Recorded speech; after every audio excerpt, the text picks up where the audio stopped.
Taip. Pirmas peiliukas eis į išpardavimą va toks. Jis yra suomis, oda, aliumas, viskas toks kompozitas padarytas. Aš jį laimėjau Lietuvoje kažkada. Aišku, gal kas ir matėte, bet tai buvo gal prieš kokius metus. Lietuvos aukcione, ten iš Vilniškio kažkurio 60 eurų. Aš jį laimėjau, gavau tokį, tik tai baisu, aišku, baisesnis buvo.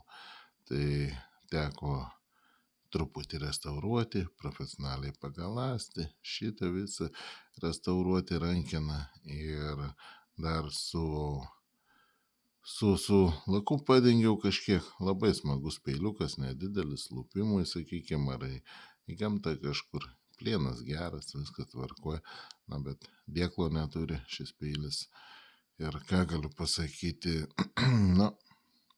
aišku, už visus restauravimus, už galanimus, plus mokesčius paskaičiavus valstybei, tai čia yra dar labai nedidelė kaina, 110-50 eurų už viską uždėta. Bet šio išpardavimo metu aš atiduosiu už tą patį 60 eurų, kurį sumokėjau, o visą darbą nemokamai paliksiu jums.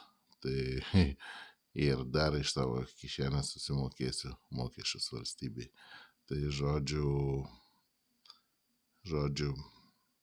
galit drąsiai imti, kaina gera, kaina superinė ir kokybė gera, beje, jie yra ir kolekciniai. Nes mačiau